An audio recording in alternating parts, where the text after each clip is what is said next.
there is a great confidence in the people. আমেরিকাতে আমি ওখানে যখন লোকে হা হুতাশ করে যে ট্রাম্প এসে গেছেন, কি হবে কি হবে, আমি দেখো তোমাদের দেশ আমেরিকাতে একটা plateau of development it has reached.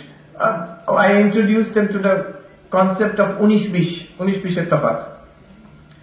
But I said to them, if you go to India, ভারতবর্ষে যদি যাও তাহলে দেখবে the country is every 5 years you will see a new India. বাইরের থেকে পরিবর্তন হচ্ছে। যারা আমরা এখানে আছি হয়তো দেখতে পাচ্ছি না, কিন্তু মাঝে মাঝে যারা বিদেশ থেকে আসছেন তাদের চোখে পড়ে এটা, যে there is a transformation externally and internally. সামগ্রিকভাবে ইনফ্রাস্ট্রাকচারের ডেভেলপমেন্ট এই যেমন দেখছেন হচ্ছে, আবার ভেতরে সোশ্যাল চেঞ্জ প্রচন্ড চলছে, সব রকম মিশিয়ে, ভালো মন্দ মিশিয়ে। আর there is a great arising of self confidence, এই আত্মবিশ্বাস। উড়িষ্যার মানুষরা বলছে, একটা খুব সুন্দর কথা বললো, কতদিন আর গরিব থাকবো মহারাজ। So this is good that এখন yes there is a tremendous development. এই এর পেছনে this is the key. Swamiji এটাই চাইতেন। অনেকে বলে যে এই কি ভারতবর্ষ স্বামীজি চাইতেন স্বপ্নের? অবশ্যই this is on the process. যেদিকে উনি নিয়ে যেতে চেয়েছিলেন সেই দিকেই এগোচ্ছে। আজ থেকে 100 বছর আগে স্বামী বিবেকানন্দ যখন সিস্টার নিবেদিতাকে নিয়ে ভারতবর্ষে ফিরছেন, তখন জাহাজ থেকে সিস্টার নিবেদিতা ভারতবর্ষকে দেখে কত কিছু উনি সুন্দর কথা শুনেছেন ইন্ডিয়ার বিষয় স্বামী বিবেকানন্দের কাছে। সিস্টার নিবেদিতা দেখে বলছেন, ও স্বামী হাউ পিসফুল, কি শান্ত সুন্দর। স্বামী বিবেকানন্দ তাকে বকছেন, বলছেন no, I don't want this peace, this is the peace of the grave. এই জন্য শ্মশান, মানুষ খেতে পায় না এখানে, স্টারভিং, ইলিটারেট, সুপারস্টিশিয়াস, জাতপাতে বিভক্ত, আর তার উপরে একটা বিদেশি সত্তা তাদের উপরে অধীন, কলোনাইজড কান্ট্রি। এটা শান্তি নয়, এটা মানুষের কাছে কোনো অপশন নেই, সে মৃতপ্রায় হয়ে পড়ে আছে। বাইরের থেকে মনে হচ্ছে কি শান্ত, যে আই ডোন্ট ওয়ান্ট দিস। উনি বলছেন সেই তমগুণ থেকে আমরা উঠবো রজগুণে, রজগুণ থেকে যখন সত্যগুণে স্পিরিচুয়ালিটি তখন ঠিক ঠিক আসবে, সেই ঠিক ঠিক শান্তি। So this self confidence, this is coming in our country in a big way. আর এটা সত্যি ইটস আনস্টপেবল। আমি শুধু উড়িষ্যাতে নয়, এই পুনেতে গেছিলাম, দিল্লিতে, গুরগাঁওতে, অনেক জায়গায় আমি দেখছি। বড় বড় শহরে আছে, আবার যেটা মিডল লেভেল স্মলার সিটিজ, সব জায়গায় দেখা যাচ্ছে this an awakening of a great energy, এই আত্মবিশ্বাস। আমাদের যে আত্মবিশ্বাস, this is spiritual in nature, it's not physical in nature or psychological in nature, it is spiritual in nature. আমি ভেবেছিলাম আজকে হয়তো ছাত্ররাই শুরু থাকবে, এখন দেখছি বড়রাই বেশি আছে এখানে। তাই জন্য let me go a little deeper into এই আত্মবিশ্বাস আর আত্মা, self, in a deeper sense। এর মানে কি, কোনখান থেকে আত্মবিশ্বাস আসছে আমাদের? ঠাকুর শ্রীরামকৃষ্ণদেব তার যে উপদেশ স্বামী ব্রহ্মানন্দ সংকলন করেছিলেন একটি ছোট্ট বইতে। উনি তো বই কিছুই লেখেননি, একটি বই, শ্রী শ্রী রামকৃষ্ণ উপদেশ। তো আর সেই বইতে উনি শুধু ঠাকুরের যে চয়েসেস্ট টিচিংস, ওনার যেটা মনে হয়েছে স্বামী ব্রহ্মানন্দের, সেগুলো সংকলন করে ছোট্ট বইটি প্রকাশন হয়েছিল, শ্রী শ্রী রামকৃষ্ণ উপদেশ। তার পেছনে গল্পটা আমি কালকে জানলাম। কিরণ দত্ত স্বামী ব্রহ্মানন্দকে বলছেন যে মহারাজ, একটা বই যদি কম দামে ছোট বই পাই, আমি ওটাকে ফ্রিতে বিতরণ করব সবাইকার কাছে। তো এটা একটা কারণ ছিল হয়তো, এখন যা জানা যাচ্ছে যে স্বামী ব্রহ্মানন্দ ওই বইটা লিখেছিলেন। আর বই লেখার সময় বর্ণনা আছে, বেনারসে রাত্রিরে বসে কাশিতে লিখছেন বইটা, ঠাকুরের যে টিচিংস, বেস্ট টিচিংস উনি চয়েস করে লিখছেন। আবার ঠাকুর দেখা দিচ্ছেন, ঠাকুর দেখা দিয়ে বলছেন যে ওরে আমি যেটা এরকম বলিনি, এইরকম বলেছিলাম। আমি বলি যে ঠাকুর যেন এটাকে প্রুফ রিডিং করে দিয়েছেন বইটাকে। So compiled by Swami Brahmananda and within quotes proofread by Sri Ramakrishna, এই শ্রী শ্রী রামকৃষ্ণ উপদেশ যদি বইটা খুলে দেখেন, ওতে 1, 2, 3, 4 করে পয়েন্ট, জাস্ট পয়েন্ট, বিন্দু দেওয়া আছে। এই বইটার বিষয়ে স্বামী অশোকানন্দজি, যিনি আমাদের Vedanta society of northern California San Francisco যেখানে ছিলেন, উনি বলেছেন that this is a spiritual classic and one day the world will carry it around in their pockets. এটা একদিন মানুষে নিজের পকেটে নিয়ে ঘুরবে এই বইটা। এখনো সেদিন আসেনি, কিন্তু হয়তো ওইদিকে যাচ্ছে। ওটা পড়ার পর থেকে আমি সবসময় ওটাকে নিয়ে ঘুরি। আজকে আমি এখানে আইনি, কিন্তু সবসময় আমার ব্যাগের মধ্যে থাকে, যেখানেই যাই আমি বইটা। এবার সেই বইটাতে the first sentence, collection of spiritual teachings of Sri Ramakrishna, the first sentence is very intriguing. প্রথম সেন্টেন্সটা বেশ মজার। কি বলছেন? ঠাকুর বলছেন, মানুষ নিজেকে চিনতে পারলে ঈশ্বরকে চিনতে পারে। আমরা সাধারণত ঠাকুরকে ভাবি উনি মা কালীর সন্তান, উনি হচ্ছেন পরম ভক্ত, কালী ভক্ত। এই যে চূড়ান্ত জ্ঞানের কথা দিয়ে উনি আরম্ভ করছেন, যে মানুষ নিজেকে চিনতে পারলে ভগবানকে চিনতে পারে, আত্মাকে চিনতে পারলে ভগবানকে চিনতে পারে। তার মানে আত্মাতে বিশ্বাস এলে, আত্মবিশ্বাস এলে ভগবানে বিশ্বাস আসে। পরে দেখলাম এটা মহাত্মা গান্ধী নিজে বলেছেন। এক জায়গায় মহাত্মা গান্ধী লিখছেন যে সেলফ কনফিডেন্স, আত্মবিশ্বাস আর ঈশ্বরের বিশ্বাসের মধ্যে কানেকশনটা কোথায়? নিজের উপরে বিশ্বাস। স্বামীজি বলছেন যে আজকে নবযুগ ধর্ম বলছে যে নিজের উপরে বিশ্বাস করে না সেই নাস্তিক। আগেকার ধর্ম বলতো ঈশ্বরে বিশ্বাস করে না সে নাস্তিক। আজকে নবযুগ ধর্ম বলছে যে নিজের উপরে বিশ্বাস করে না সেই নাস্তিক। আমি পরে পেলাম মহাত্মা গান্ধী লিখছেন, নিজের উপরে যে বিশ্বাস করে না সে ঠিক ঠিক ঈশ্বরেও বিশ্বাস করতে পারবে না। যখন চাপ আসবে, যখন দুঃখ কষ্ট আসবে, তখন তার ঈশ্বরের বিশ্বাসটাও নড়ে যাবে, যেহেতু নিজের উপরে কোনো বিশ্বাস নেই। যে ঠিক ঠিক নিজের উপরে বিশ্বাস করতে পারে, মহাবীর হনুমানের মতো নিজের উপরে প্রচন্ড বিশ্বাস, অতএব রামচন্দ্রের উপরেও প্রচন্ড বিশ্বাস। আত্মবিশ্বাস আর ঈশ্বরে বিশ্বাস, তার মাঝখানে কানেকশনটা শ্রীরামকৃষ্ণ ধরিয়ে দিচ্ছেন। মানুষ নিজেকে চিনতে পারলে ঈশ্বরকে চিনতে পারে। তো নিজেকে চিনবো কি করে? সেখানে ঠাকুর বলছেন, একদম চূড়ান্ত বেদান্তের কথা দিয়ে আরম্ভ করছেন, চূড়ান্ত অদ্বৈত জ্ঞান দিয়ে আরম্ভ করছেন। বলছে নিজেকে ভালোরূপ বিচার করলে। এই দেখুন, বিচার করলে শব্দটা খুব ইন্টারেস্টিং। ধ্যান করলে বললেন না, ভক্তি করলে বললেন না, হ্যাঁ, সেবা করতে ওখানে বলছেন না, ওখানে বলছেন বিচার করলে। নিজেকে ভালোরূপ বিচার করলে বোঝা যায় যে আমি কে। আমি যখন ভাবি যে আচ্ছা আমি কি শরীর, এই রক্ত মাংস চামড়া হাড়, এইটা এর মধ্যে কোনটা আমি, দেখলে বোঝা যায় কোনোটাই আমি নয়। আমি কি চামড়া? না, এটা একটা বায়োলজিক্যাল বস্তু, হাড়, স্কেলিটন। এটা কোন, এর মধ্যে কোনটা আমি? একজন ডাক্তার স্কটল্যান্ডে থাকেন, ইন্ডিয়ান ডাক্তার, তিনি আমাকে ইমেল করলেন এই কথাটা শুনে। ইমেল করেছেন, আমি তো সারা জীবন মানুষের বডি স্ক্যান করে আসছি, আজকে আমার হঠাৎ I had an epiphany, একটা জাগরণ হলো আমার, যে when I look at the scan of the human body, suddenly I feel in all this where am I? আমি এর মধ্যে কোথায়? এটা তো অর্গান, টিস্যুজ, সেলস, হার্ট, এই ব্রেন, এই কত রকম হার্ট, লাংস, লিভার, কিডনি, কত রকম অর্গান, এটা ট্রেমেন্ডাসলি কমপ্লিকেটেড বায়োলজিক্যাল মেশিন, এটা যন্ত্র একটা। এর মধ্যে আমি কোথায় আছি? ঠাকুর সেই কথা বলছেন, বিচার করলে দেখা যায় এর মধ্যে কোনোটাও আমি নয়। সেইখানে আমাদের উপনিষদের কথা মনে পড়ে যায়। উপনিষদ যখন বলছেন তুমি সত্যম জ্ঞানম অনন্তম ব্রহ্ম, তুমি অনন্ত বস্তু, আমরা ভাবি হলে ভালো হতো, কিন্তু আমার তো মনে হয় না। তখন উপনিষদ বলছে আচ্ছা তোমার কি মনে হয়, তুমি কে? তখন আমরা বলি এই তো আমি, এইটা। তোমার কি মনে হচ্ছে তুমি শরীর? হ্যাঁ তাই মনে হয়। উপনিষদ বলছে বেশ, হ্যাঁ, যেটা ভালো শিক্ষক যারা, they always start from where the student is. The principle of teaching, golden rule of teaching is from the near to the far, from the known to the unknown, from what is to what shall be. আমি আবার সেটাকে ঘুরিয়ে বলি, অদ্বৈত বেদান্ত এটা কিন্তু খাটে না, অন্যরকম খাটে। From the known to the unknown নয়, from the known to the more than known, আত্মা আমাদের জানার থেকেও বেশি জানা, সেটা তার জন্যই সবকিছু জানতে পারছি আমরা। নিয়ার টু দি ফার নয়, from the near to the nearest, আমাদের নিজের আসল স্বরূপ। আর from what is to what shall be, from what is to what really is, আমাদের অন্তর্নিহিত যে সত্তা। So this is the technique of teaching.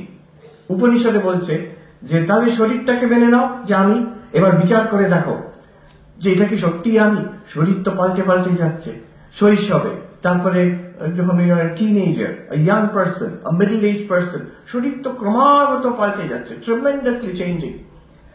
আর আমি বলছি আমি কিন্তু সেই এক, ওই বেবিতে আমি সেই, ওই young child I am the same one, in the teenager I am the same one, middle age person I am the same one.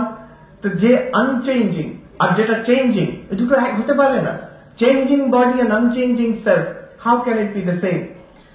তারপরে এই বডিটা যেমন ওই ডাক্তার লিখলেন, এটা তো একটা জিনিস, একটা বস্তু, একটা যন্ত্র, আর আমি তো তার যে আমি তার দ্রষ্টা, আমি তাকে দেখছি, অনুভব করছি। এটা কোন শরীরটা একটা সূক্ষ্ম বিচার বলি, বেদান্তের বিচার। শরীরটাকে আমি অনুভব করতে পারছি। এই হাত, এটা আমি অনুভব করছি। এই হাতটা কিন্তু আমাকে অনুভব করতে পারছে না। সে বলছে মহারাজ কেমন আছে বলছে না, কিন্তু আমি তাকে দেখতে পাচ্ছি। সে আমাকে আমার বিষয়ে জানে না, সে নিজেকেও জানে না, সে অন্য হাতটাকেও জানে না। শরীরটা, the body neither knows itself, nor does it know anything else, nor does it know me, the subject. অতএব আমি শরীর হতে পারি না। শরীর আছে, আমি শরীর হতে পারি না। আরেকটা চেতন, আমি তো চেতন, আর শরীরটা জড়। তো চেতন আর জড় এক কি করে হবে? অতএব যেহেতু আমি চেতন, শরীর জড়, আমি শরীর নই। যেহেতু আমি দ্রষ্টা শরীরের, আর শরীরটা একটা দৃশ্য বস্তু, একটা যন্ত্র মাত্র, আমি শরীর নই। যেহেতু আমি অপরিবর্তনশীল, নির্বিকার, শরীরটা সারাক্ষণ পাল্টে পাল্টে যাচ্ছে, অতএব আমি শরীর নয়। এরকম বেদান্ত যুক্তি দিয়ে দেখাচ্ছে যে আমরা ভাবছি যে আমরা শরীর, তা নয়। ঠাকুর সরল কথায় বললেন যে পেঁয়াজের খোসা ছাড়াতে ছাড়াতে দেখবে এর মধ্যে পেঁয়াজ বলে কোনো বস্তুই পাওয়া যাচ্ছে না। আরো যদি সূক্ষ্মভাবে, উপনিষদ বলছে আরো সূক্ষ্মভাবে দেখো, তুমি কে? দেখছো প্রাণ আছে, শ্বাস প্রশ্বাস চলছে, এও কিন্তু পরিবর্তনশীল, এও কিন্তু জড়, এটাও কিন্তু দৃশ্য। আমি দ্রষ্টা, আমি চেতন, আমি অপরিবর্তনশীল, অতএব আমি প্রাণও হতে পারি না। আরো পেঁয়াজের খোসা ছাড়াচ্ছে মন, আমার মনে চিন্তা ভাবনা, মেমোরিজ, ডিজায়ার্স, ইমোশনস, অনেক কিছু আসছে, সেও পরিবর্তনশীল। মন তো কন্টিনিউয়াসলি পরিবর্তনশীল। Just think about it. আজকে from the morning till now মন কতবার, কখনো স্লিপি, কখনো অ্যালার্ট, কখনো কিউরিয়াস, কখনো বোর্ড, কখনো ভালো লাগছে, কখনো ভালো লাগছে না, কখনো উৎসাহ, কখনো নিরুৎসাহ, একদিনের মধ্যে।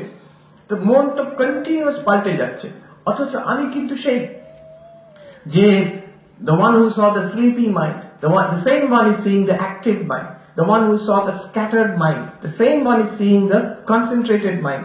So I am constant, the mind is changing. I am the observer of the mind. আমি তো মনেরও দ্রষ্টা। মনটাও তো একটা দৃশ্য। এই বস্তু যেমন দৃশ্য, এই শরীরটাও একটা দৃশ্য। আমি চোখ বন্ধ করে যদি অনুভব করি মনের চিন্তা ভাবনা, মনটাও একটা দৃশ্য। আমি চেতন, মনের চিন্তাগুলোও জড়। It's a very interesting thing. আজকালকার মডার্ন কনসিয়াসনেস স্টাডিজ তো জানে না the difference between consciousness and mind. এটা বেদান্ত অনেক আগে থেকে, শুধু বেদান্ত কেন, বেদান্ত, সাংখ্য, বৌদ্ধ দর্শন সবাই জানত ভারতবর্ষে।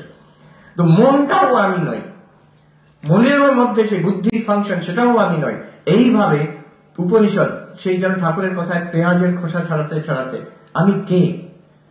উপনিষদ বলছে অন্নময়ম, অন্নময় কোষ, প্রাণময় কোষ, মনোময় কোষ, বিজ্ঞানময় কোষ, তারপর আবার আনন্দময় কোষে যাচ্ছে। কোনোটাও আমি নই, কোথাও আমি খুঁজে পাচ্ছি না, আমি বলে কোনো জিনিস খুঁজে পাচ্ছি না। ঠাকুর এক কথায় বলে দিলেন, পেঁয়াজের খোসা ছাড়াতে ছাড়াতে আমি বলে কিছু খুঁজে পাওয়া যায় না শেষ পর্যন্ত। এইখানে যদি ঠাকুর থেমে যেতেন তাহলে তো উনি শূন্যবাদী বৌদ্ধ হয়ে যেতেন, যে আমি বলে কোনো জিনিস পাওয়া যাচ্ছে না। কিন্তু তারপরে ঠাকুর নেক্সট বলছেন যা আছে তাই চৈতন্য, এই ভাষাটা exactly I am coating from that বুক।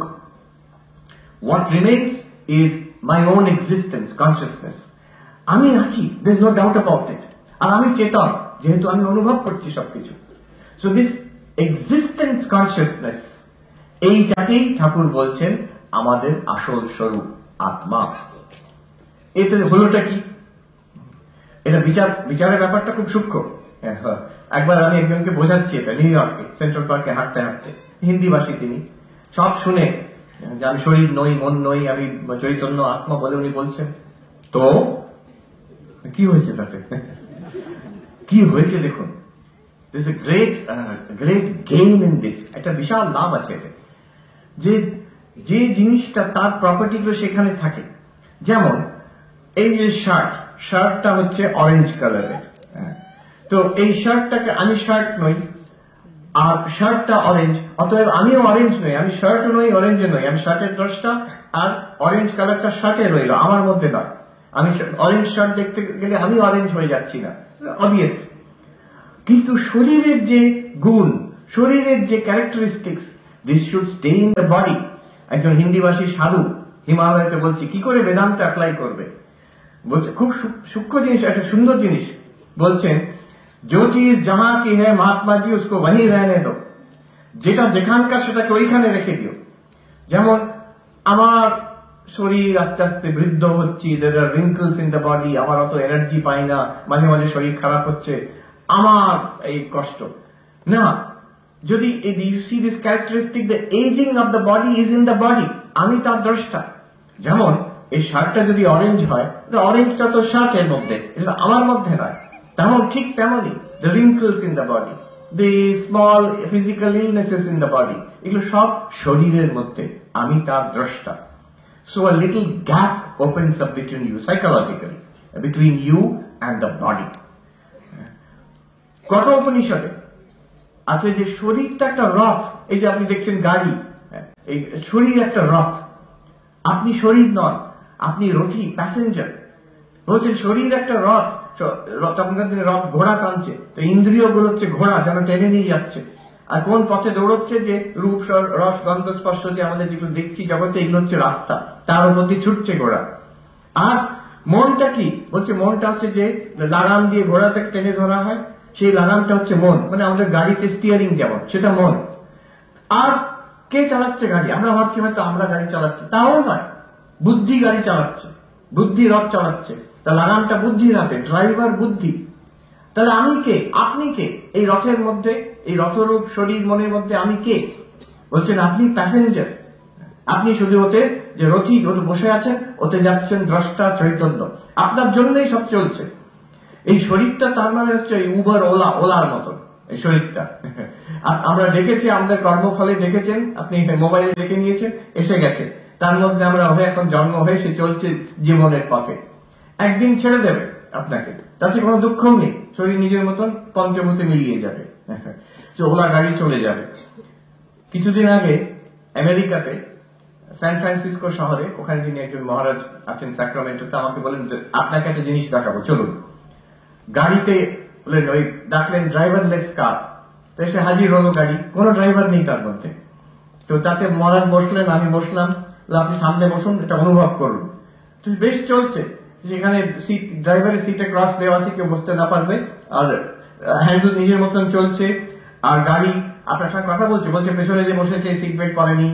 তো কিছুক্ষণ পরে বলছে এইটা আপনার ফাইনাল ওয়ার্নিং, আমি কন্ট্রোল রুমকে কিন্তু আমি কমপ্লেন করবো আপনার নামে, তাড়াতাড়ি সিট বেল্ট পরে নাও, নাহলে গাড়ি থেমে যাবে। তো আমাদের ঘুরিয়ে টুরিয়ে সুন্দরভাবে ঠিক জায়গায় পৌঁছে দিল। একটা মানুষের তারপরে মহারাজ যখন থেকে আমাকে নামালেন গাড়ি থেকে বলছেন, এবার চ্যাট জিপিটি আমি বলছি একটা কবিতা লেখো। এই দুজন সাধু স্যান ফ্রান্সিসকোতে এই ড্রাইভারলেস গাড়িতে বসে কিছুক্ষণ ঘুরলেন, এই বিষয়ে একটা কবিতা লেখো। একটা সুন্দর কবিতা লিখে দিল, আমার কাছে একটা কবিতা আছে, একদম খুব দার্শনিক আর খুব সুন্দর ভাষাতে লিখে দিল। তাই বললাম কি যুগেই না আমরা এলাম, ড্রাইভার ছাড়া গাড়ি, কবি ছাড়া কবিতা।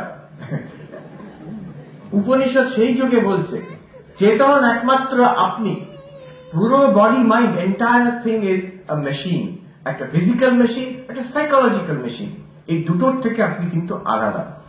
এই যে ঠাকুর বলছেন বিচার করে দেখলে আমি নিজেকে খুঁজে পাই, আর যে নিজেকে চিনতে পারবে ঈশ্বরকে চিনতে পারবে। আমি এই ঘটনাটা আগেও বলেছি, আমাদের রমানন্দজি মহারাজ ছিলেন, সব আপনারা খুব ভালো করে জানেন, তিনি আমাকে একবার ঘটনা বলেছিলেন, এখন বেনারসে আছেন। উনি যখন ছাত্র তখন যেতেন স্বামী প্রেমেশানন্দজির কাছে। স্বামী প্রেমেশানন্দজি শ্রী শ্রী মায়ের শিষ্য, তার জীবৎকালেই অনেক সন্ন্যাসী ভক্তরা তাকে জ্ঞানী পুরুষ, যিনি ঈশ্বর উপলব্ধিমান পুরুষ এরকম মনে করতেন তাকে। তো এই ইয়াং ছাত্ররা অনেকে যেত তার কাছে। তিনি বললেন, আমাকে মহারাজ বললেন যে আমি প্রেমেশ মহারাজের কাছে একবার গেছি প্রণাম করতে, উনি আমাকে এইভাবে স্পর্শ করলেন হঠাৎ হঠাৎ, তাতে আমি চমকে উঠেছি। তারপরে প্রেমেশ মহারাজের একটা সেই বহুমূল্য উক্তি, উনি বলছেন ওই ওই ওই ওই যে চমকে উঠলো, ও ছাড়া কোনো শালা ঈশ্বর নেই, ও ছাড়া কোনো শালা ভগবান নেই। তো কে চমকে উঠলো? এই চৈতন্য আমাদের মধ্যে। উনি বলছেন না যে এই মানুষটা হচ্ছে ভগবান, তা বলছেন না, উনি বলছেন আমাদের মধ্যে যে চেতন আছে, আমাদের মধ্যে চেতনা আমরা বলছি, যখন আমরা বলি আমার মধ্যে চেতনা আছে, তাহলে আমরা নিজেকে শরীর মনে করছি, এর মধ্যে চেতনা আছে। বেদান্ত বলছে, ঠাকুর বলছেন, reverse this. Don't think I am a body with consciousness, think I am consciousness with a body. আমি তো এটা তো ঠিক নয় যে আমি ওলা, এর মধ্যে আমি একটা প্যাসেঞ্জার, তা নয়। আমি প্যাসেঞ্জার, আমার জন্য ওলা। আমি তো ওলাটা নই, আমি তো গাড়িটা নই। আমার মধ্যে প্যাসেঞ্জার বসে আছে তা নয়, আমি হচ্ছে প্যাসেঞ্জার, আর এই দেহ মন হচ্ছে গাড়ির মতো।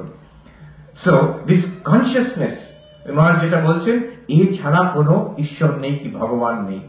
একেবারে গীতার কথা, ক্ষেত্রজ্ঞম চাপিমাম বিদ্ধি সর্বক্ষেত্রেষু ভারত, 13 অধ্যায় শ্রীকৃষ্ণ বলছেন অর্জুনকে, এই সব শরীর, এইগুলোকে মনে করো যে ক্ষেত্র, ফিল্ড। আর এটাকে যে জানি, অনুভব করছি, এই প্রত্যেকটা দেহের মধ্যে আমরা নিজের দেহকে অনুভব করছি, এই দেহ দ্বারা আমরা বিশ্ব ব্রহ্মাণ্ডকে অনুভব করছি। এই যে অনুভব করছে যে, তাকে বলা হচ্ছে ক্ষেত্রজ্ঞ, ক্ষেত্রকে যিনি জানেন। আর কৃষ্ণ একটা মারাত্মক কথা সেখানে বলছেন যে উনি কে, তাহলে শ্রীকৃষ্ণ ভগবান উনি কে? উনি বলছেন এই প্রত্যেক শরীরের মধ্যে একটাই ক্ষেত্রজ্ঞ আছে, একটাই চেতন আছে, আর সেইটাই আমি ভগবান। এই যে নিজের মধ্যে আমি নিজেকে চেতন রূপে যখন জানি, তখন আমি ঈশ্বরকে চিনতে পারছি।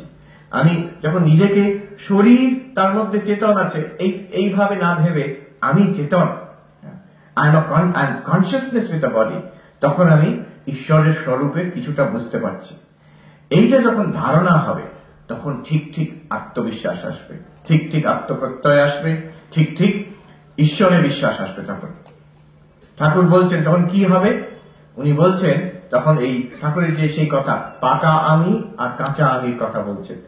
কাঁচা আমিটাকে, যে শরীরটার সঙ্গে নিজেকে এক করে নিয়েছে, আমার ঘর, আমার বাড়ি, আমার ছেলে মেয়ে, এই আমার আমার আমার করে, আর সবাই আমার সেই এক প্রভু, আমি তার দাস, কিংবা আমি তার সন্তান, কিংবা ঠাকুর বলছেন আমি সেই নিত্য শুদ্ধ বুদ্ধ মুক্ত চৈতন্য, আমি চৈতন্য স্বরূপ।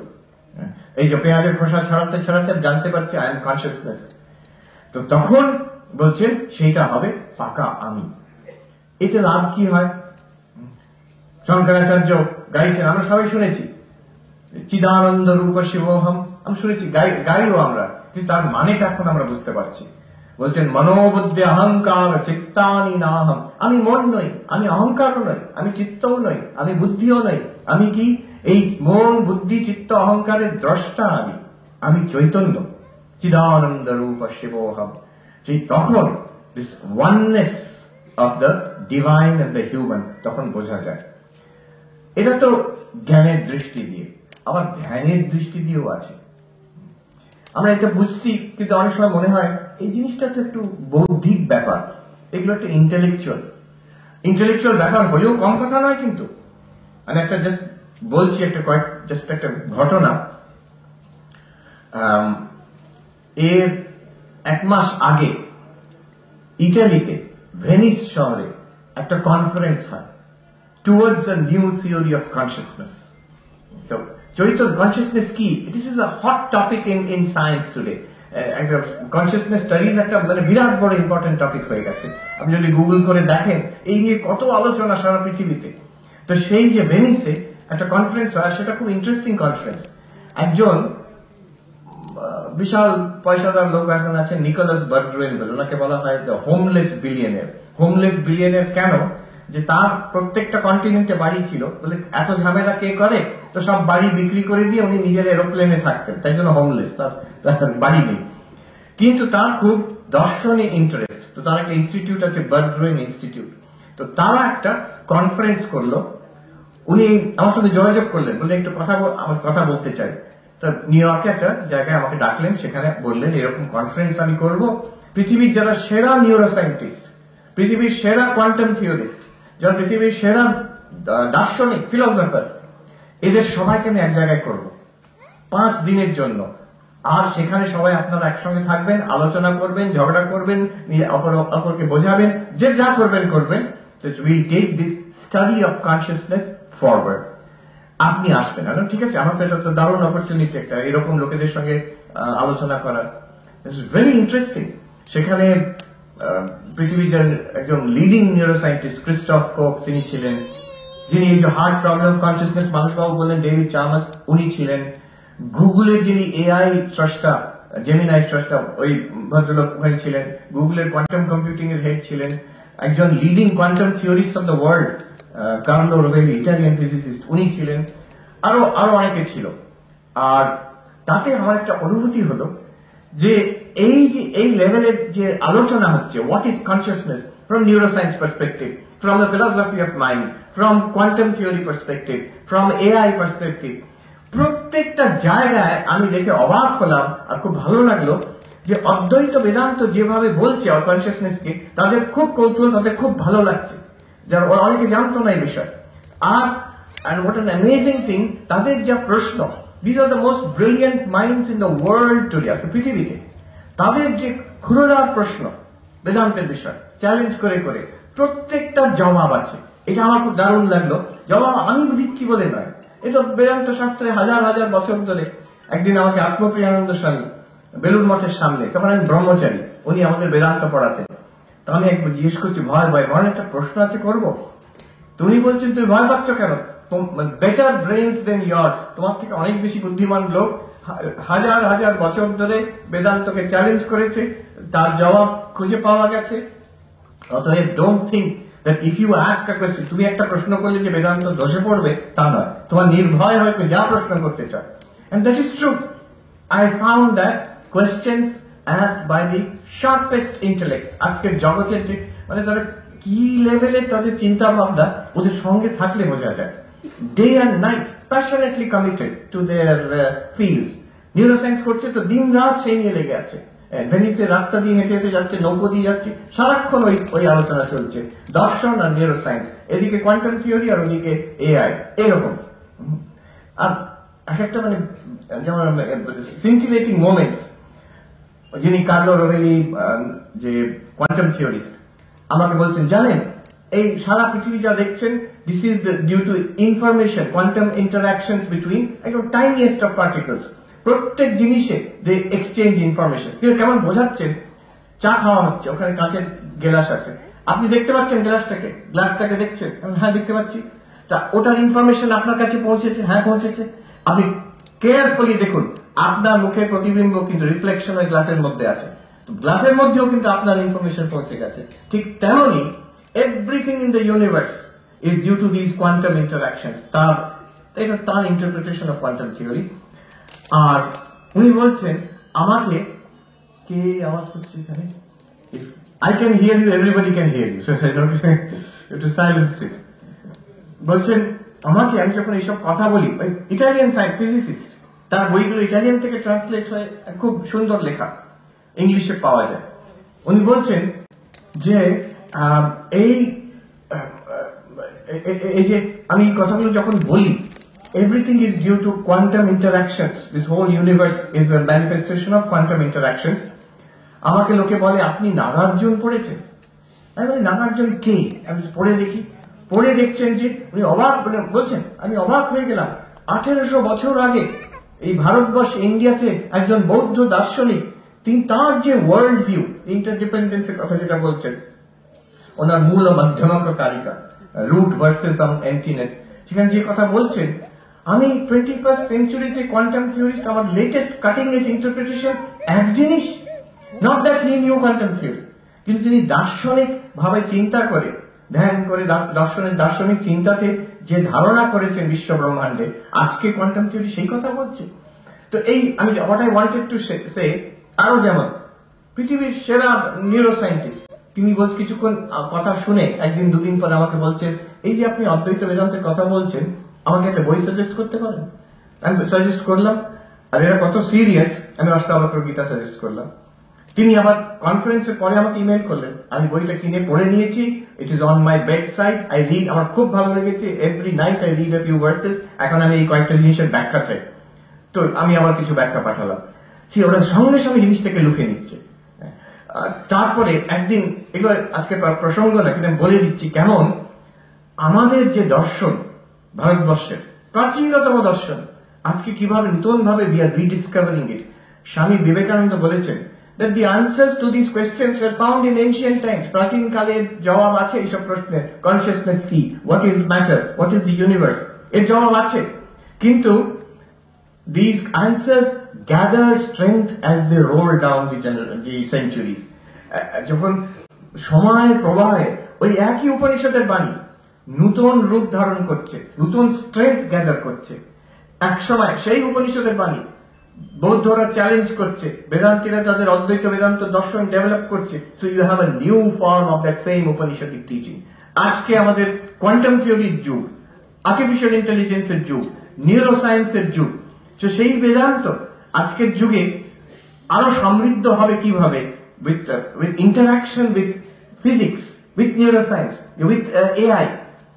একদিন আমার ওরা খুব সুন্দর ব্যবস্থা করেছিল, ওখানে শুধু কনফারেন্সে কথা হবে, বক্তৃতা হবে তা নয়, বলছে পেয়ার, আপনাকে আরেকজনকার সঙ্গে পেয়ার করে দেওয়া হবে। 1 ঘন্টা সময় দেওয়া হলো, আপনি ভেনিসের রাস্তায় হাঁটুন, নৌকায় বিহার করুন, 1 ঘন্টা আপনারা আলোচনা করবেন, ঝগড়া করবেন, যা করবেন করবেন, ফিরে এসে ইউ উইল রিপোর্ট যে কিভাবে হোয়াট হ্যাভ ইউ লার্ন, তোমার পজিশন চেঞ্জ করেছে কিনা, if it has not change it's become more confirm, কিভাবে হলো। একদিন আমাকে পেয়ার করে দিল পৃথিবীর একজন লিডিং এআই, যিনি ওই গুগলের এআই ডেভেলপ করেছেন, তার সঙ্গে, ব্রিলিয়ান্ট পার্সন। উনি বললেন আপনি একটু বোঝান আমাকে অদ্বৈত বেদান্ত। আমি বোঝালাম, 15 মিনিটের মধ্যে উনি মানে খুলনার বুদ্ধি, he got the essence of it. তারপরে আমাদের ঝগড়া শুরু হলো। আমি বলছি এআই কনসিয়াস হতে পারে না, উনি বলছেন হতে পারে। এই নিয়ে অনেকক্ষণ টানাটানি চললো। সে আমার খুব সুন্দর মেডিটেরিয়ানের ধারে হাঁটছি, একটা ইটালিয়ান মনেস্ট্রি, 12th সেঞ্চুরি। আর যিনি আমাদের হোস্ট বিলিয়নের, তার তো অনেক টান আছে, তো সেটা খুলে দেওয়া হয়েছে আমাদের জন্য। ওই বাগানে শুধু এই সায়েন্টিস্ট আর এই মহারাজ আর এরা হাঁটবেন, আর কেউ পাবলিক অ্যালাউড না। তো সেই মেডিটেরিয়ান সাগরের তীরে বসে আমাকে উনি শেখাচ্ছেন conveys game of life, computational theory of life আমাকে বোঝাচ্ছেন। ইতিমধ্যে সায়েন্টিস্ট এসে হাজির, এই যিনি কোয়ান্টাম থিওরিস্ট রোভেলি। তাকে আমি বলছি যে দেখুন, গীতাতে এই কথা আছে যেটা আপনি বলছেন যে জ্যোতিষাম আপি তজ্জ্যোতি, যেটা প্রকাশেরও প্রকাশ, আলোর আলো। তমসঃ পরম উচ্যতে, said to be forever beyond darkness, Gyanam জ্ঞেয়ম জ্ঞানগম্যম Hridi সর্বস্য অধিষ্ঠিতম. It is that which makes knowledge possible. Consciousness makes knowledge possible. জ্ঞেয়ম, it is that which has to be ultimately known. আর কিসের দ্বারা জানা যাবে? জ্ঞানের দ্বারাই জানা যাবে, জ্ঞানগম্যম। আর এটা কোথায় পাওয়া যাবে? এই চৈতন্য সবাইকার হৃদয়ের মধ্যে, সবাইকার মনের মধ্যে এটা চকচক করছে, হৃদি সর্বস্য অধিষ্ঠিতম। উনি এত এক্সাইটেড হলেন, উনি বলছেন এই নিয়ে আমাদের পেপার পাবলিশ করা উচিত। এআই ভদ্রলোক জানিয়ে আছে, কোয়ান্টাম থিওরি জানিয়ে আছেন, আপনি অদ্বৈত বেদান্তের আমাদের মেটেরিয়াল গুলো দিয়ে দেবেন। আমি বলছি ঠিক আছে, আপনি করুন। ওমা, 1 মাসের মধ্যে তাদের আর্টিকেল লিখে পাবলিশ হয়, এখন পাবলিশ হয়ে গেছে। কনসিয়াসনেস ইন 3 ওয়ার্ল্ড ভিউজ, অদ্বৈত Vedanta, artificial intelligence and quantum theory. এই দেখুন যে স্বামীজি বলেছেন the same answers are gathering strength as the centuries roll by. আমি চোখের সামনে দেখতে পাচ্ছি। So this was an extraordinary experience for me, যে আমাদের শুধু নতুন ভাষায় দিতে হবে, আর নতুন যে প্রশ্ন আর চ্যালেঞ্জ গুলো আসছে, you have to face that. আচ্ছা, এটা just this was a detour, this was not the topic, আজকের যে টপিকে। Let's come back. আত্মা, আমি জানলাম যে আমি চেতন, কিন্তু আমাদের মনে হতে পারে এগুলো তো ইন্টেলেকচুয়াল আলোচনা, এগুলো তো দার্শনিক আলোচনা, ভালো কথা, কিন্তু এটা আমাদের আধ্যাত্মিক উন্নতি কি করে হবে? আমি তো জেগে সেই, আর এসব জানলাম আমি যে চৈতন্য, তাতে কি হলো? ধ্যানের পথ একটা আছে, এখানে পাতঞ্জল যোগ চলে আসছে। It's very interesting that Swami Vivekananda যখন নিউ ইয়র্কে গেলেন, আমি যে সেন্টারে আছি সেটা উনি প্রতিষ্ঠা করলেন 1894, আর ওই সেন্টারে ঠাকুরের 4 জন পার্ষদ, স্বামী বিবেকানন্দ ছিলেন, স্বামী তুরীয়ানন্দ ছিলেন, স্বামী শারদানন্দ ছিলেন, আর 20 বছরের অধিক স্বামী অভেদানন্দজি ছিলেন। তাদের কি ইন্টারাকশন! স্বামী বিবেকানন্দ টেসলা, আমেরিকাতে টেসলা বললে এখন হবে গাড়ি, টেসলা গাড়ি, এখন টেসলা গাড়ি নয়, যে সায়েন্টিস্ট নিকোলা টেসলা, তার সঙ্গে ইন্টারাকশন। অভেদানন্দজির লেকচারে টেসলা আসছেন, এডিসনের সঙ্গে অভেদানন্দজির ইন্টারাকশন। 2-3 ঘন্টা ধরে এডিসন সাহেব অভেদানন্দজিকে প্রশ্ন করছেন বেদান্তের উপরে, তারপরে ব্রিটিশ রুল ইন ইন্ডিয়া সে বিষয়ে জানতে চাইছেন, এসব। তো সেই সেন্টারে ওখানে স্বামী বিবেকানন্দ যখন প্রথম গেছেন নিউ ইয়র্কে, উনি কিন্তু এই যে আজকে বেদান্তের কথা বলছেন উনি কিচ্ছু বললেন না, উনি শুধু ধ্যান শেখালেন। ওনার প্রথম বুক রাজযোগ, ট্রান্সলেশন অফ পতঞ্জলি যোগ সূত্র, আর কি করে ধ্যান করতে হয়। কেন? দর্শন তো ঠিক আছে, in its own place it's wonderful, but how do you actually experience it for yourself? যদি কেউ বলে আমি দার্শনিক বিচার করে কিন্তু আমি স্যাটিসফাইড নই, আমাকে এটা, as Vivekananda says, if God exists, I should be able to see God. If I have an immortal soul, I should be able to feel it. তার অনুভব চাই। It's an empirical question, যে আমি দেখতে চাই, অনুভব করতে চাই, অনুভূতি চাই। তার জন্য উনি বলছেন very suitable is পতঞ্জল যোগ। জ্ঞানের মাধ্যমে অনুভবই হয়, বাট সেটা অনেক এত সূক্ষ্ম, লোকে বুঝতে পারে না। বিশেষভাবে যদি অনুভব করতে চাই তখন পতঞ্জল যোগ, কিভাবে আসন, কিভাবে প্রাণায়াম করতে হয়, কিভাবে মনকে বিদ্রোহ করে অন্তর্মুখ করতে হয়, চিত্তবৃত্তি নিরোধ করতে হয়। পতঞ্জলি বলছেন যে তদা দ্রষ্টু স্বরূপে অবস্থান, সমাধি হলে কি হয়, আমি যে দ্রষ্টা, যে চৈতন্য, সেটা ঠিক ঠিক নিজের স্বরূপে বোঝা যায়। এই যখন সেই যে নিজেকে চিনতে পারে সে ঈশ্বরকে পায়। আমি যখন সারা জগৎ থেকে মন তুলে নিলাম, চোখ বন্ধ করে স্থির হয়ে বসে আছি, শরীর থেকে মন তুলে নিলাম, মনকে শান্ত করে দিলাম, মনের মধ্যে কোনো বৃত্তি নেই। স্বামী বিবেকানন্দ বলছেন লাইক এ লেক আনরাফলড, একদম শান্ত একটি সরোবরের মতো, কোনো ঢেউ নেই তাতে। আর বলছেন জল পরিষ্কার, একদম তার তলকি দেখা যাচ্ছে পরিষ্কার ভাবে। ওই রকম যখন মন হয়ে যায় তখন পরিষ্কার বোঝা যায়। কি বোঝা যায়? অদ্ভুত ব্যাপার, যে আমি মন নই, মন তো একটা জিনিস, মাইন্ড ইজ অ্যান অবজেক্ট, আমি তার দ্রষ্টা চৈতন্য। আর ধ্যান যদি না করি কি হবে? সেখানে পতঞ্জলি মুনি বলছেন বৃত্তি সারূপ্যমিতরত্র, যদি মন অশান্ত হয় তখন আমি আর মন এক হয়ে যাব। আমি মনের মধ্যে বিরক্তি আসছে, আমার খুব বিরক্তি আসছে, মন ঘুম পাচ্ছে, আমি ঘুমিয়ে পড়ছি, মনের ক্লান্ত কিংবা মনে অবসাদ, আমার ডিপ্রেশন হয়েছে, এরকম মনে হয়। এটা আমাদের মনে হয় কারণ আমরা মন থেকে নিজেকে আলাদা দেখতে পাচ্ছি না। তো এই হচ্ছে ধ্যানের উপায়। আবার ভক্তির উপায় আছে। এই সবই ভক্তির উপায়টা আমাদের পছন্দ, আমরা জানিও বুঝিও, কিন্তু এটা জ্ঞানের উপায় আর ভক্তির উপায় আলাদা নয়। স্বামী তুরীয়ানন্দজি বলছেন বিবেকানন্দের বিষয়, আমি সেই, আমি ব্রহ্ম, আমি চৈতন্য, বলছেন তার সাজে, বিবেকানন্দের সাজে আমাদের সহজে হয় না। তাই জন্য আমরা বলি প্রভু তুমি। আমি ব্রহ্ম এটা বলতে আমাদের দ্বিধা হয়, তাই জন্য আমি বলি যে প্রভু তুমু তুমু, ঠাকুর যেটা বলতেন। বস্তুটা কি হরিময় সেখানে ব্যাখ্যা করছেন, ভেতর থেকে দেখলে আমি সেই, বাইরের থেকে দেখলে তিনি ভগবান হয়ে গেলেন। সেই যে সবাইকার মধ্যে এক চৈতন্য, তিনি ঈশ্বর, তিনি ভগবান, দুটোই কিন্তু একদম absolutely real, here and now. আপনি দেখবেন চারিদিকে ঠাকুর তাই জন্য যখন ভিড়ের মধ্যে যেতেন, আধ্যাত্মিক পুরুষ সাধারণত একা থাকতে চায়, গীতাতেও বলছে একা, কিন্তু ঠাকুর আনন্দ করতেন। তিনি বলছেন কেমন, ওনার কেমন অনুভব হয়, বলছেন যেন ঝাড় প্রদীপ, স্যান্ডেলিয়ার ঝাড় প্রদীপ আমরা দেখেছি, একটা বড় আলো আছে আর অনেক কাঁচ ক্রিস্টাল চারিদিকে ঝলমল ঝলমল করছে চারিদিকে। ঠাকুরের অনুভব হচ্ছে সেই এক চৈতন্য এবার 1000 জন 10,000 জন যেন প্রত্যেকের মধ্যে দিয়ে ঝলমল করছে, তার আনন্দের শেষ থাকতো না, তিনি বিভোর হয়ে যেতেন মানুষ দেখলে। তো সেইটাই হচ্ছে যেটা এই বেদান্ততে ভগবান বলা হয়।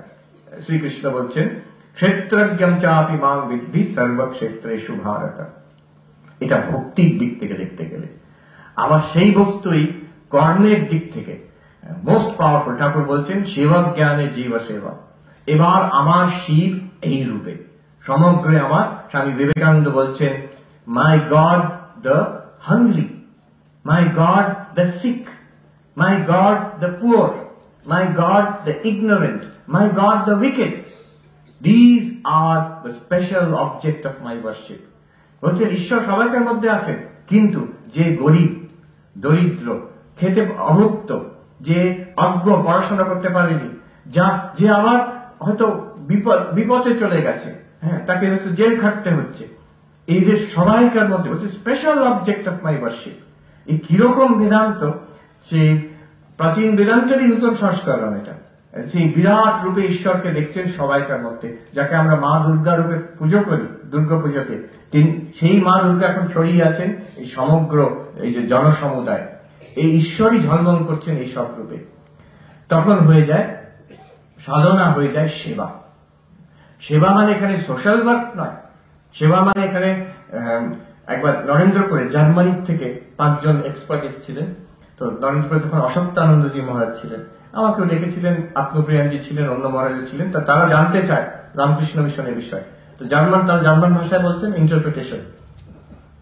তো তখন প্রথম প্রশ্ন, অত 4 প্রশ্ন করব। প্রথম প্রশ্ন জার্মান ভাষায় বলছেন, ইন্টারপ্রেটার ইংলিশে করে দিচ্ছেন। আমরা সেবা করি, যীশু খ্রিস্ট বলেছিলেন গরিবদের অন্যদের নিজের ভাই মতন মনে করবে, যারা দুঃখী তাদের সেবা করবে। আমরা খ্রিস্টান, আপনারা কেন সেবা করেন? হিন্দুরা কেন সেবা করে? তার সঙ্গে সঙ্গে আমাদের মহারাজ বলতে আরম্ভ করলেন, শিব জ্ঞান জীব সত্য। বলছে স্টপ স্টপ, আমরা 5টা প্রশ্ন করবো, শুনে নিন প্রশ্নগুলো, তারপরে জবাব দেবেন। 5টা, খুব সিরিয়াস ওরা, কোনো হাসি নেই মুখে, জানবেন তো। তারা 5টা প্রশ্ন করলো। ইতিমধ্যে আমি তো সবচেয়ে কম বয়স, সেখানে বসে প্রশ্নগুলো লিখে নিচ্ছি বসে বসে। 5টা প্রশ্ন হয়েছে আমাদের যেটা অবস্থা। প্রথম প্রশ্নটা কি মহারাজ জিজ্ঞেস, প্রথমটা কি বলেছিল জানো প্রশ্নটা? তাই বলে এই দেখুন আমি লিখে রেখেছি। তখন উনি খুব মহারাজ খুশি হয়েছেন, বলছে এই ছেলেটাকে এনেছে, ভালো করেছে, তাহলে আমাদের মান সম্মান থাকতো না। আমরা সেবা করি কেন? আমরা ঈশ্বরকে দেখি সবাইকার মধ্যে। যে জিনিসটা আমরা মন্দিরে করি, যে জিনিসটা আমরা ধ্যানে করছি, যে জিনিসটা আমরা বেদান্ত বিচারে করছি, সেই জিনিসটাই আমরা ডিসপেন্সারিতে করছি, স্কুলে করছি, ত্রাণ কার্যে করছি, আর এইরকম বিবেকানন্দ বিদ্যা মন্দিরে করছি। এই সাধনা একেবারে সাধনা, এও বেদান্ত সাধনা, এও হচ্ছে ধ্যান। স্বামী বিরজানন্দজি ছিলেন, তিনি পরমার্থ প্রসঙ্গ বলে একটা অপূর্ব বই লিখেছেন, যারা সাধক তাদের জন্য অনিবার্য, এক ছোট্ট চটি বই।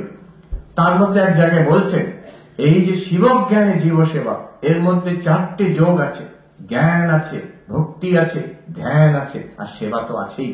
শিবজ্ঞানে জীব সেবার মধ্যে সমগ্র 4টে যোগের সমন্বয় আছে। এই 4 রকম ভাবে আমরা জ্ঞানের দ্বারা, ধ্যানের দ্বারা, ভক্তির দ্বারা আর সেবার দ্বারা আমরা ঈশ্বরকে অনুভব করছি, ঈশ্বরের সাধনা করছি। এই হলো আত্মবিশ্বাস, এই হলো ঈশ্বরে বিশ্বাস। আজকে সময় প্রায় হয়ে এসেছে, আমি মনে হচ্ছে এখানে এই বলে শেষ করে তার প্রশ্ন উত্তরে আরেকটু মানুষ বলছে, আর ছাত্রছাত্রীরা পেছনে আছে, ইয়াং স্টুডেন্টস আছে পেছনে আছে, ছাত্ররা হাত তোলো। ওকে, ভেরি গুড। সাম স্টুডেন্টস, বড়দের সংখ্যাই অনেক বেশি। হ্যাঁ, আচ্ছা, ভেরি গুড, বসুন। আচ্ছা, ঠিক আছে, পরে পরে হয়ে যাক, তারপরে। অলরাইট, ছাত্রদের জন্য বিশেষ করে উদ্দেশ্য করে বলছি, বড়রাও করতে পারে। আমার মনে আছে এই আত্মবিশ্বাসের বিষয়, আমি তখন দেওঘর রামকৃষ্ণ মিশনে আমি হচ্ছি তখন ব্রহ্মচারী, ওয়ার্ডেন ছিলাম। হ্যাঁ, আমি ছিলাম। তো একদিন বড় মহারাজ ডেকে বললেন যে একজন ম্যানেজমেন্ট এক্সপার্ট, ম্যানেজমেন্ট গুরু যাকে বলে, এসছেন তিনি। ওখানে বৈদ্যনাথ ধাম শিবের মন্দির, সেখানে তো অনেকেই আসতেন, বড় লোকেরা আসতেন ওখানে। তো দেওঘর বিদ্যাপীঠে উনি এসছেন। ওনার কাছে মাত্র 10 মিনিট সময় আছে, তারপরে চলে যাবেন ট্রেন ধরতে। এখন তো এয়ারপোর্ট হয়ে গেছে, কত ব্যাপার, তখন তো যোশীডি স্টেশনে ট্রেন ধরতে যেতে হতো। 10 মিনিট সময় আছে, তুমি একটু ক্লাস 10, 9, 10 এর ছেলেদের একসঙ্গে করো, লাইব্রেরিতে ডাকো। ওনাকে বলা হয়েছে এই 5-6 মিনিট একটু বলবে। তো উনি যে 5 মিনিটে বললেন, ওই যিনি ম্যানেজমেন্ট কনসালটেন্ট, ওনার নামও আমি ভুলে গেছি আজকে, কিন্তু ওই যে 5 মিনিটে বললেন, আমার আজ অব্দি 30 বছর হয়ে গেল মনে আছে। আর আজকে আমি বলবো, আই ক্যান গ্যারেন্টি কেউ বলতে পারবে না সারা জীবন। ওই 5 মিনিট উনি বললেন।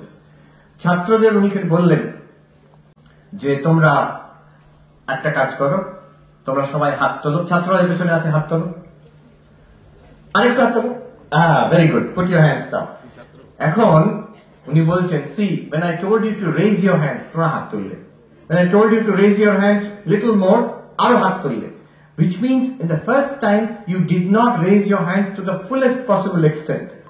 এই হচ্ছে একটা হিউম্যান সাইকোলজির ব্যাপার, যে আমরা যা করি, যা বলি আর যা ভাবি, we do it less than what we are capable of. আমরা সত্যি, it's a very interesting insight. We always do less than what we are capable of. এবার উনি বলছেন তিনটে ডাইমেনশন আছে স্বামী বিবেকানন্দর, হেড, হার্ট অ্যান্ড হ্যান্ড। যে আমরা চিন্তা ভাবনা, তোমার ছোট ছোট ছেলেমেয়েরা পড়াশোনা করছো, বলছেন উনি যে তোমার পড়াশোনার দিক থেকে ইউ অল নো যা করছো you can do better. Teacher যা জানে তার থেকে তুমি জানো তুমি কোথায় ফাঁকি দিচ্ছ। তো অতএব there is some scope of doing a little better. How much better will you do? এই যে এখান থেকে একটু হাতটা তুললাম ওইটুকু। বলছেন সারা দিনে প্রত্যেক দিন ভাববে আজকে একটু স্মল ইমপ্রুভমেন্ট, ইনক্রিমেন্টাল, যেটা কাইজেন জাপানিজের কোয়ালিটি যে থিওরি, কোয়ালিটি ইমপ্রুভমেন্টের থিওরি, যেটা পুরোনো জিনিস, তো সেটা একটু ইমপ্রুভমেন্ট করবে। আর বলছেন হৃদয়তে, হার্ট, ফিলিং ফর আদার্স। তোমাদের বন্ধুদের সঙ্গে, ছাত্রদের বলছেন যা ব্যবহার করো, মাস্টার মশাইদের সঙ্গে, স্টাফের সঙ্গে, বাড়িতে বাবা মা ভাই বোনের সঙ্গে, লিটল ইমপ্রুভমেন্ট, আর একটু বেশি সহানুভূতি। What can I do for that? তাদের জীবনটা একটু বেটার হবে, আমি কি করতে পারি, কি ব্যবহারে, একটা হাসিতেও, একটা মিষ্টি কথাতে, আমার যাতে নন ডিমান্ডিং হওয়া। এই আর হাতে তোমাদের কাজ, তোমাদের খেলা, তোমাদের হাতের লেখা, তোমাদের কম্পিউটারের কাজ, যে কোনো কাজ করছো, how to make it a little better, বেশি না, একটু small change, but daily this small change, daily চিন্তার দিক থেকে লিটল বেটার, ডেইলি হৃদয়ের দিক থেকে, ভালোবাসার দিক থেকে, সহানুভূতির দিক থেকে লিটল বেটার, ডেইলি আমার কাজে খেলায় লিটল বেটার। এইটা কিন্তু ডেইলি করে যেতে হবে, ব্যাস, আর কিছু বলবেন না, বলে চলে গেলেন উনি। But still today I remember this. This is what an amazing thing, যে how to translate this self-confidence into a better life. A better life not in the future, every day a better life. A little better for myself and for others. So, how to convert this? I will say one more thing, an important কথা বলে ওটা বলে শেষ করছি। One great power which Swami Vivekananda খুব stress দিতেন, greatest power that we all have, উনি বলতেন মনের একাগ্রতা। যেমন আত্মবিশ্বাসের কথা বলতেন, তেমন মনের একাগ্রতার কথা বলতেন। Concentration of mind, focus of mind. আজকে এটা আমি এই জন্য বলছি, বড়দের তো বটেই, ছোটদের আরো বিশেষ করে। আগে আমি যখন সাধু হয়েছি 30 বছর আগে, আমরা যখন পড়াশোনা করতাম 30-35 বছর আগে, 40 বছর আগে, তখন এই সমস্যাটা এত ছিল না, এখন খুব বেড়ে গেছে। আর তার কারণ হচ্ছে এই জিনিস, যে আমাদের হাতে মোবাইল, ইন্টারনেট, সোশ্যাল মিডিয়া, এটা একটা সমস্যা হয়ে দাঁড়িয়েছে। কি জন্য? Continuously it is training us in distraction. এটা তো এসেছিল কাজের জন্য, কাজ এখন অকাজ হয়ে গেছে, তার থেকে বেশি হচ্ছে ডিস্ট্রাকশন। আজকের যুগে the most valuable thing you have and I have is attention, আমাদের যে ফোকাস কিংবা কনসেন্ট্রেশন। একটা বই আছে ডিপ ওয়ার্ক, ক্যাল নিউপোর্ট বলে একজন ম্যানেজমেন্ট এক্সপার্ট, সাইকোলজিস্ট, উনি আমেরিকায় কাজ করেন। তার বইতে, ক্যাল নিউপোর্টের বুক ডিপ ওয়ার্ক, ডিপ ওয়ার্কে উনি বলছেন আজকের যে যুগ এসেছে সেখানে concentrated hard work that will give multiple ডিভিডেন্ডস। দুটো কারণের জন্য বলছেন। একটা কারণ হচ্ছে that this interconnected world, it immediately রেকগনাইজেস quality. উনি একটা উদাহরণ দিচ্ছেন, আমরা সবাই জানি যারা ইউটিউবে দেখেছি, বলছেন গান, ইউটিউবের গান, পপুলার গান, একটা গানের ভিউজ দেখবে 1 বিলিয়ন ভিউজ, আরেকটা গানের ভিউজ হচ্ছে হয়তো 1000 কি 1 মিলিয়ন, ধরে না 1 মিলিয়ন। একটা গানের 1 মিলিয়ন, একটা গানের 1 বিলিয়ন, মানে 1000 গুণ বেশি। কিন্তু কখনোই হতে পারে না, যতই ভালো গান হোক, একটা গানের থেকে আরেকটা গান 1000 গুণ ভালো, 2 গুণ ভালো হতে পারে, 3 গুণ ভালো, 10 গুণ ভালো হতে পারে, 1000 গুণ ভালো কখনো হতে পারে? হতে পারে না। অথচ সেটা কিন্তু 1000 গুণ বেশি ভিউজ পাচ্ছে, মোর দেন দিস, আর তার থেকে কম তো আরো আছে। এটা কেন হচ্ছে? And he says the reason is this, because it is everything in the world is continuously available to you immediately, so people gravitate towards a few choices. দুটো একটা জিনিস সবাইকার ভালো লাগছে, সবাই সেখানে ছুটবে। অতএব পুরো অ্যাটেনশন, মানি, যেখানে অ্যাটেনশন যাবে সেখানে মানিও যাবে, success, money, everything will flow towards high quality products. So what you have to do is not that you have to be 1000 times better than others. অসম্ভব ব্যাপার। You have to be only a little better than others. একটু quality কাজে থাকলে you will definitely get extraordinary rewards in this day and age. This is point 1, Cal Newport বলছেন। কেন concentration দরকার? দ্বিতীয় বলছেন, because it is going to be very rare. আজকের জগতে ফোকাসড কনসেন্ট্রেটেড কাজ করা, পড়াশোনা করা যায়, it's going to be very rare. এত মানুষ স্ক্যাটার্ড হয়ে গেছে, যারা এর মধ্যেও নিজেকে বাঁচিয়ে কনসেন্ট্রেটেড কাজ করতে পারে, তাদের জন্য reward, satisfaction, monetary reward, success in life will be far, you will outstrip, outshine everybody else. তো সেটা উনি খুব জোর দিচ্ছেন, ফোকাসড কনসেন্ট্রেটেড ওয়ার্ক। পড়াশোনা হোক, কাজের মধ্যে হোক, ক্রিয়েটিভ ওয়ার্ক হোক, যে কোনো। আর স্পিরিচুয়াল মেডিটেশন, শাস্ত্র বিচার, ভক্তি, এগুলো তো বটেই। আমাদের সিলিকন ভ্যালিতে অনেকে, আর ইন্ডিয়ান ইঞ্জিনিয়াররাই বেশি, তারা করছে কি, এইগুলোকে এমন ভাবে ডিজাইন করেছে এই মোবাইলকে, দেখবে যে মোবাইল যদি অন থাকে, মাঝে মাঝে টিং করে বেজে উঠলো, মাঝে মাঝে টুম করে বেজে উঠলো, মাঝে মাঝে ভাইব্রেট করে উঠলো। কি হচ্ছে? কিছুই নয়, একটা কিছু মেসেজ এলো, একটা কিছু আপডেট এলো। তাতে ওরা কেন করছে? ওরা বলছে this is being designed with, ওরা বলছে লাস ভেগাসের গ্যাম্বলিং মেশিন যেগুলো আছে, ওখানে আমেরিকাতে বিখ্যাত যারা ওই কি করে, ওই জুয়া খেলে, গ্যাম্বলিং করে, তার সময় যায় একটা শহর আছে লাস ভেগাস, মরুভূমির মধ্যে। তো সেই যে মেশিন গুলো এমন ভাবে ডিজাইন করা হচ্ছে মানুষকে অ্যাডিক্ট করে দেবে। তাতে করে কি, মাঝে মাঝে তুমি জিতবে, কিছু টাকা পাবে সেখানে, আবার মাঝে মাঝে হারবে। কখন জিতবে আর কখন হারবে ঠিক নেই, র্যান্ডম। অতএব মানুষের সাইকোলজি কি, আরেকবার করে দেখি, আরেকবার খেলে দেখি, এর পরে যদি জিতে যায়, এই আশা থাকে মানুষের। তাই জন্য তারা অ্যাডিক্টেড হয়ে যায়। ঠিক তেমনই বলছেন, সেই জিনিসটাই মেশিনের মধ্যে প্রোগ্রামিং করা হয়েছে এমন ভাবে, ওই প্রম্পট গুলো আসে, আমার মনে হয় কিছু যেন এলো, হয়তো কিছু একটা কিছুই ইম্পর্টেন্ট আসেনি, কিন্তু মনে হয় কাজের জিনিস কিছু হয়তো এসেছে, দেখি একটু। এই যে একটু দেখি, তাকে আস্তে আস্তে একটা সফট অ্যাডিকশন এটাকে বলে, হার্ড অ্যাডিকশন নয়, সফট অ্যাডিকশন। কি করে অ্যাডিকশন হচ্ছে বুঝতে পারবো, এই ফোন যদি অফ করে দিই, যদি অস্বস্তি হচ্ছে, তার মানে অ্যাডিকশন হয়েছে। ফোনটা যদি বাড়িতে রেখে দিয়ে আসি, হ্যাঁ অসহায় মনে হচ্ছে, অ্যাডিকশন হয়েছে।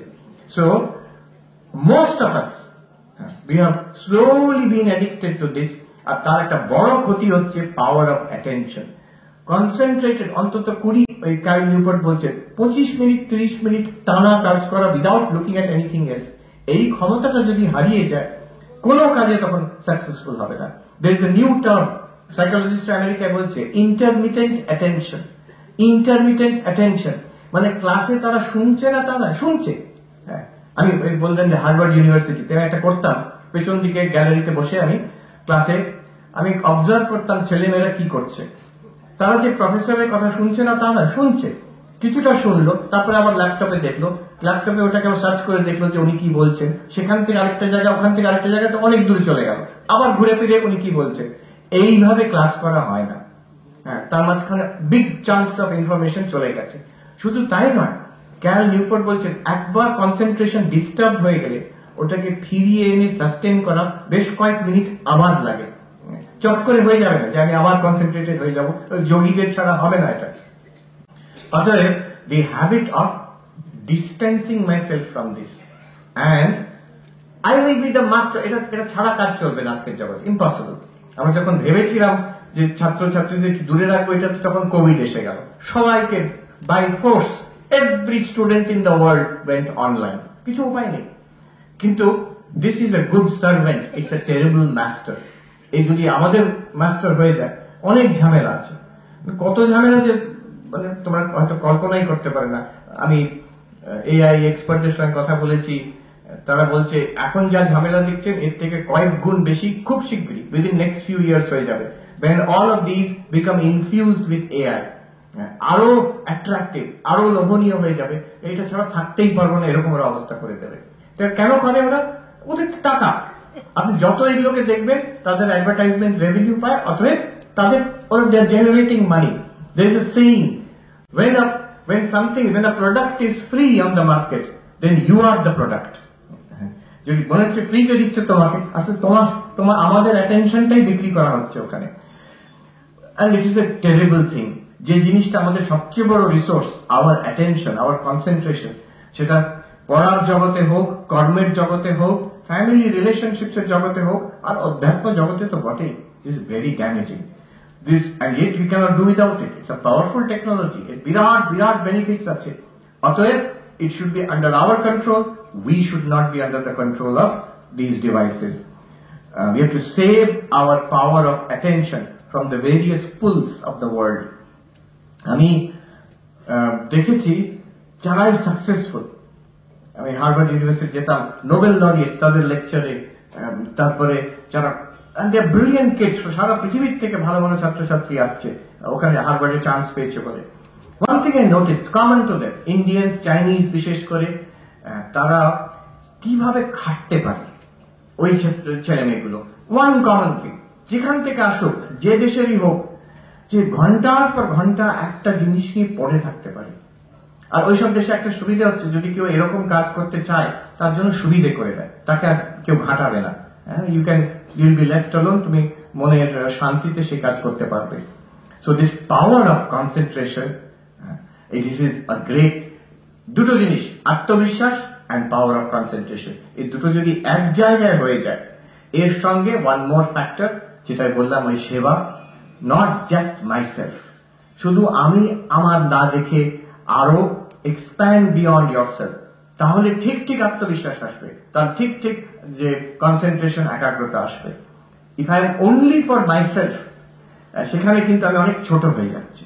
The sign of maturity when I expand beyond my own limited sense of ego. যদি এটা ঠিক যে আমার ঈশ্বর সবাইকার মধ্যে চৈতন্য, তাহলে তো আমি শুধু নিজেকে নিয়ে থাকবো, তাহলে হবে না। আমার মনে আছে স্বামী বিবেকানন্দ আত্মনো মোক্ষার্থম জগৎ হিতায়, সেই উনি আমাদেরকে মোটো করে দিয়েছিলেন, নিজের মুক্তির জন্য আর জগতের হিতের জন্য।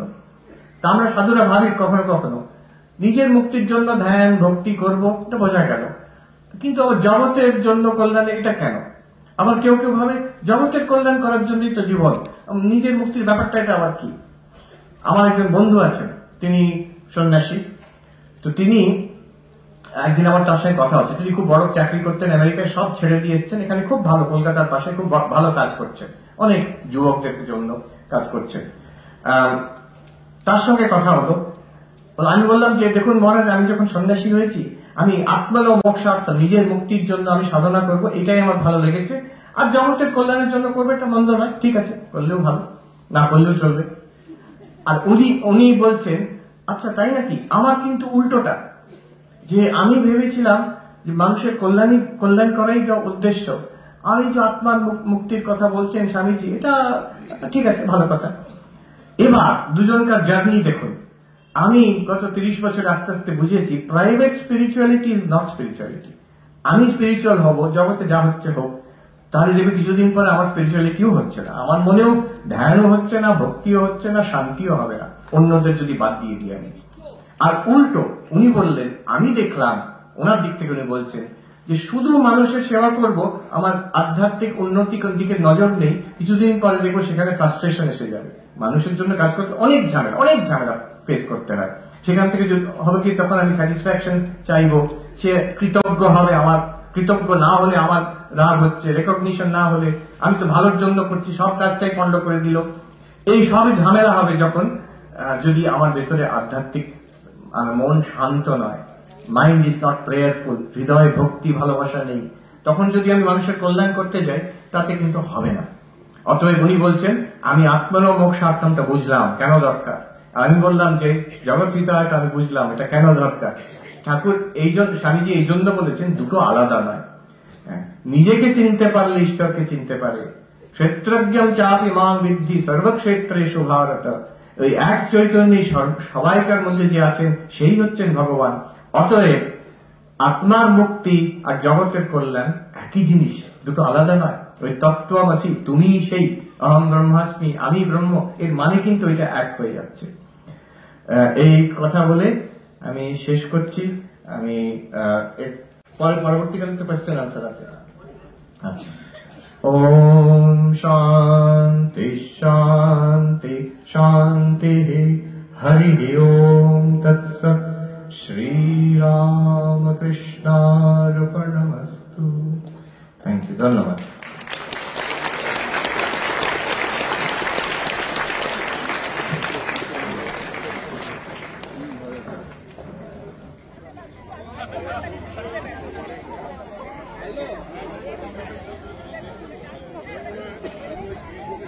ফুল সাইলেন্ট করে গেছিল। হ্যাঁ ফুল সাইলেন্ট।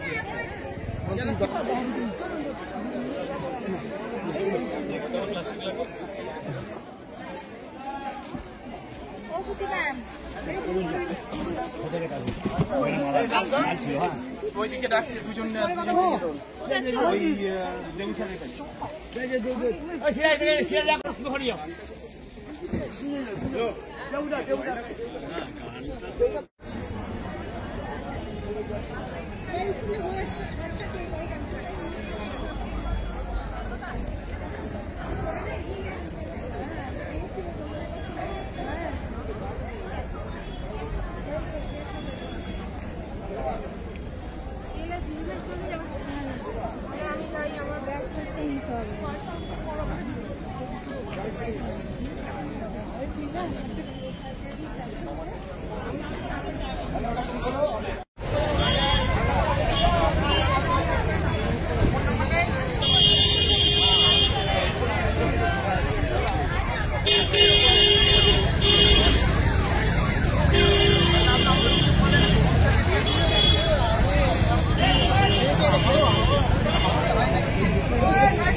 ভাই